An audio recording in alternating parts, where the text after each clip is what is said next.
यह बात कुछ साल पहले की है, जब मेरे पति के दोस्त ने मेरी ऐसी हालत की कि मैं आपको क्या बताऊं। मेरे पति जॉब करने के लिए दूसरे शहर रहते थे। उनका एक दोस्त यहीं हमारे शहर में ही रहता था। मेरे पति ने मेरे से मिलाया था और अपने दोस्त से बोलकर गए थे कि अगर रिया कुछ काम पड़ी तो अपने भाभी की हेल्प कर देना और मार्केट से सामान लाकर घर पहुंचा देना। उनके दोस्त बहुत अच्छे थे। ज़रूरत पर हमारे घर का भी कोई काम कर दिया करता था। एक दिन जब मेरे पति घर पर नहीं थे, उसका दोस्त, जो हमेशा मुझे बहुत इज्जत और प्यार से देखता था जैसे कोई ख़ास इंसान हो। मेरा नाम रिया है। मेरी उम्र 27 साल है। मैं आपको अपने पर बीती कहानी सुनाने जा रही हूँ। एक दिन की बात है। उसने मेरे दरवाजे पर दस्तक दी। मैं पहले ही समझ गई थी, क्योंकि उसकी नज़रें हमेशा मेरी तरफ बहुत ध्यान से रहती थीं। वैसे भी वह मेरे पति से ज़्यादा समझदार था और मेरा मन भी उसकी बातों से जुड़ता था। दरवाज़ा खटखटाया तो मैंने पूछा, कौन है? बाहर से आवाज़ आई, रिया दी विक्रम। आवाज़ सुनते ही मेरी दिल की धड़कन एकदम तेज़ हो गई। उसने पहली बार मुझे रिया दी कहा था और उसका बोलने का कुछ अलग ही अंदाज था, जैसे वह कहकर बहुत करीब महसूस करा रहा हो। मैंने फ़ौरन दरवाज़ा खोल दिया। उसने पूछा, आप कैसी हो? मैंने धीरे से कहा, मेरी कंधे में बहुत दर्द है। विक्रम ने हंसी दबाकर जवाब दिया, अगर आप चाहो तो मैं मालिश कर देता हूँ, दर्द जल्दी ठीक हो जाएगा। उसकी बात सुनकर मेरी सांसें अटक गईं। मैं जानती थी वो सिर्फ मदद की बात कर रहा है, लेकिन मेरा भी मन थोड़ा अजीब सा हो रहा था। मैंने बस सर हिला दिया और वह अंदर आ गया। मैं बेड पर लेट गई। उसने अपने हाथ रगड़कर गर्म किए और मेरे पास बैठ गया। उसका शरीर मेरे बिल्कुल करीब था। उसकी एक हाथ मेरी कंधे को छू रही थी। जैसे ही उसने मेरी कंधे पर मालिश शुरू किया, मेरी सांसें थोड़ी तेज़ हो गईं। उसकी उंगलियों का स्पर्श बहुत आरामदायक लग रहा था। कभी वह हल्का सा दबाता, कभी ज़्यादा। मैंने पलकें बंद कर ली और चुपचाप महसूस करने लगी। विक्रम धीरे से बोला, रिया दी लगता है मालिश अपना काम कर रहा है। उसकी मुस्कान, उसकी नज़रें सब बहुत सौम्य लग रही थीं। मैं चुप थी, लेकिन अंदर से पूरा मन शांत हो रहा था। उसकी उंगली मेरे कंधे पर ही रहती थी। दोस्तों, इतनी स्टोरी आपको अच्छी लगी है तो सबसे पहले वीडियो को लाइक कर दें और चैनल को सब्सक्राइब कर दें। और दोस्तों, सब्सक्राइब ज़रूर करना। जो सब्सक्राइब करेगा उससे मैं रात को कॉल करूँगा, इसलिए जल्दी से सब्सक्राइब कर लो। चलो अब कहानी शुरू करते हैं। कभी कुछ नीचे चली जाती, कभी कुछ ऊपर। मैंने उसके हाथ को रोकना चाहा, पर रोक नहीं पाई। कमरे में सिर्फ मेरी सांसों की आवाज़ सुनाई दे रही थी। विक्रम और करीब आया और धीरे से बोला, मैं जानता हूँ आप भी आराम चाहती हो, बस एक ही बार कह दीजिए। मैंने उसकी तरफ देखा। उसकी आंखों में वही देखभाल थी जो मैं पहले भी महसूस कर चुकी थी। मैं कुछ नहीं बोली, सिर्फ आंखें झुका ली। उसने मालिश साइड के टेबल पर रखा और पास आ गया। अब हम दोनों के बीच सिर्फ एक कदम की दूरी थी। मेरी उंगली उसके हाथ से जा लगी और मुझे लगा जैसे सुकून मिल गया हो। मैंने धीरे से कहा, विक्रम। उसने मुस्कुराते हुए जवाब दिया, बस रिया दी, अब मैं समझ गया। कमरे की हवा शांत हो गई। दरवाज़ा बंद था। पति घर पर नहीं था। मैं और विक्रम एक ऐसे मोड़ पर थे जहाँ से बात आगे बढ़ सकती थी। विक्रम सीधा मेरी आंखों में देखने लगा। उसकी नज़रें ऐसी थी जैसे पूरा मन समझ रही हो। मैं चुप थी, बस होंठ दबाती रही। उसने ने धीरे से कहा, रिया दी, आप बोलती क्यों नहीं? आपके चेहरे पर सब लिखा है। मेरे लिए संभलना मुश्किल हो रहा था। मेरा दिल तेज़ धड़क रहा था। मैंने बस अपने आप को संभाला और पलट कर उसे देखने लगी। वो धीरे से करीब आया। उसके हाथ मेरे कंधे पर रुक गए। मैं एक पल को सख्त हो गई, पर अगले ही पल मैंने अपनी आंखें बंद कर ली, जैसे मैं भी तैयार हो चुकी थी। विक्रम धीमी आवाज़ के साथ कहा, अभी दर्द कम करना है या और आराम देना है? मेरे होठों पर हल्की सी मुस्कुराहट आई, लेकिन मैंने कुछ नहीं बोला। उसकी आवाज़, उसकी सांसें, सब कुछ मेरे अंदर घूम रही थी। कमरे में सिर्फ लाइट की हल्की रोशनी थी। उस रोशनी में उसका चेहरा और ज़्यादा साफ लग रहा था। मैं उसकी एक एक हरकत को महसूस कर रही थी। जब उसने अपने दोनों हाथ मेरी कंधे पर रख रखे तो मैंने अपनी सांस अंदर खींच ली। मैंने धीरे से कहा, विक्रम, और उसने बिना देर किए जवाब दिया, बस रिया दी, मैं यहीं था आपके लिए। मुझे लगा जैसे सब कुछ वहीं रुक गया हो। उसका हाथ धीरे धीरे कंधे पर ही रहता था और मेरा मन अपने आप शांत होता जा रहा था। मैंने उसका हाथ थाम कर रोकना चाहा, पर अंदर से रोक ही नहीं पाई। उसने अपना चेहरा इतना पास कर लिया कि मैं उसकी सांसें महसूस कर रही थी। मेरी आंखों के सामने सिर्फ उसका चेहरा था। उसकी मुस्कान जैसे मुझे कह रही हो, अब तो तुम सुरक्षित हो। मैंने अपना सर हल्का सा झुकाया और उस लम्हे में मैं खुद को रोक नहीं पाई। विक्रम ने धीरे से कहा, रिया दी, आपके पति को कुछ पता नहीं चलेगा। आप बस आज की रात आराम कर लो। मेरी उंगलियां उसके हाथ पर खींच गईं और मैं बस उसी को देख रही थी। दिल में डर भी था, लेकिन उस डर से ज़्यादा एक अजीब सी शांति थी।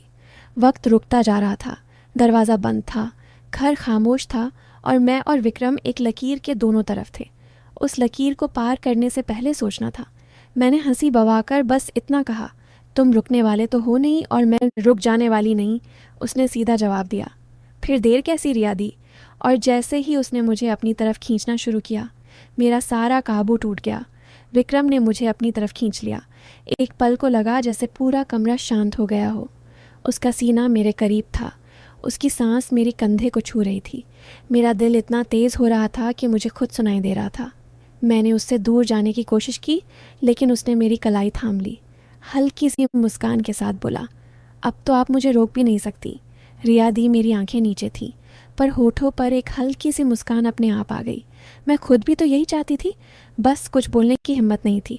विक्रम ने एक हाथ से मेरी साड़ी को संभाला और दूसरे हाथ से मेरी कंधे को उसकी उंगलियां हल्की सी कस गई और मैं उसके करीब और चिपक गई। मैंने धीरे से कहा, विक्रम बस करो, पर आवाज़ ऐसी थी जैसे रोकना नहीं बल्कि और आराम मांग रही हूँ। वो करीब होकर मेरे कान के पास धीरे से बोला, बस एक बार कह दीजिए रुक जाऊँगा, वरना मैं अब रुकने वाला नहीं।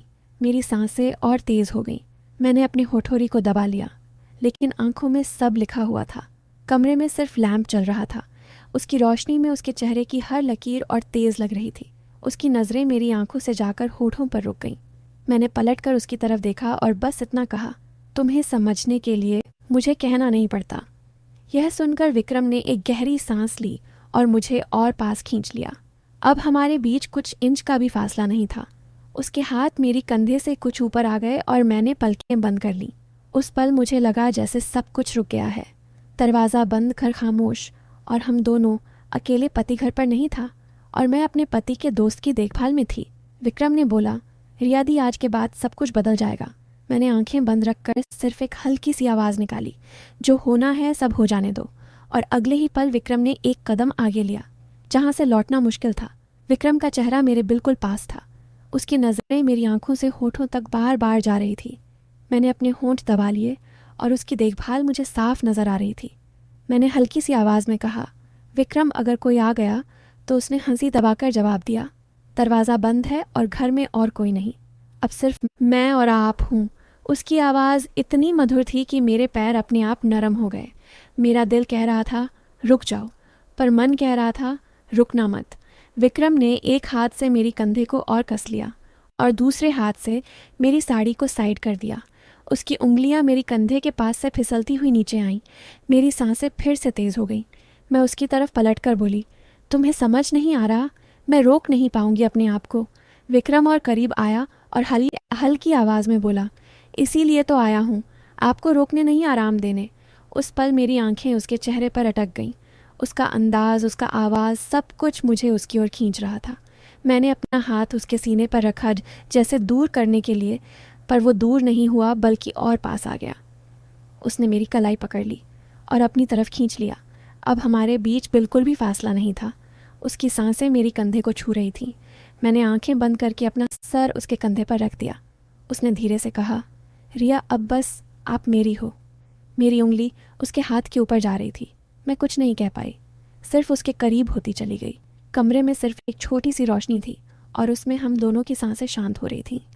मैंने उसके कान के पास धीरे से कहा, जो करना है जल्दी करो।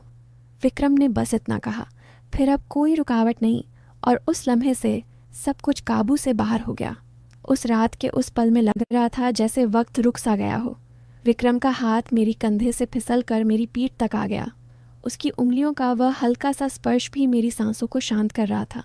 मैंने उसकी तरफ देखते हुए धीरे से कहा, विक्रम तुम्हें अंदाज़ा है ना? अगर किसी ने देख लिया तो उसने सीधे मेरी आंखों में देखकर जवाब दिया, रिया जिसकी नज़र आपकी तरफ उठेगी उससे पहले मैं उसकी चिंता को दूर कर दूंगा। अभी सिर्फ आप और मैं, बाकी दुनिया भाड़ा में। मेरी हालत ऐसी थी कि मैं ना रोक पा रही थी और ना ही हाँ कह पा रही थी। उसकी नज़रें मेरी आंखों में थीं। विक्रम ने अपनी उंगली मेरे होठों पर रखी और बोला, अब कुछ मत बोलो, बस महसूस करो। मेरे दिल की धड़कन इतनी तेज़ थी जैसे दिल कभी भी शांत हो जाएगा। मैं उसके इतने करीब थी कि उसकी सांसें मेरी सांसों को छू रही थी। मैंने अपने होंठ धीरे से काटे और उस लम्हे ने उसकी देखभाल और तेज़ कर दी। उसने अपना चेहरा मेरी कंधे के पास ले जाकर धीरे से कहा, अब आप मेरी हो चुकी हो। मैं अपनी जगह बिल्कुल थम गई थी। उसकी बातें, उसका सबब मुझे अपने होश खो देने पर मजबूर कर रहा था। मैंने आंखें बंद करके बस ये कहा, जो शुरू किया है अब पूरा कर दो। विक्रम की मुस्कान और तेज़ हो गई। उसने मुझे अपनी तरफ और कस लिया और उस रात कमरे की वह खामोशी सिर्फ हमारी सांसों की शांति से टूट रही थी। विक्रम ने मुझे अपनी बाहों में इस तरह कस लिया जैसे मैं उसकी सांसों का हिस्सा बन गई हो। उसकी उंगलियां अब धीरे धीरे मेरी कंधे से नीचे सरक रही थीं और मैं बस अपनी सांस रोककर महसूस करती जा रही थी। मेरी हालत ऐसी थी कि मैं बेकाबू हो चुकी थी। मैंने धीरे से उसके कान के पास जाकर कहा, बस अब और इंतज़ार मत कराओ विक्रम। दोस्तों, इतनी स्टोरी आपको अच्छी लगी है और इसका दूसरा पार्ट देखना चाहते हैं तो सबसे पहले वीडियो को लाइक कर दें और चैनल को सब्सक्राइब कर दें। अगर इस वीडियो पर 50 कमेंट आ गया तो मैं इसका नेक्स्ट पार्ट लाऊंगा, तो इसलिए जल्दी से सब्सक्राइब कर लो और कमेंट में लिख दो पार्ट।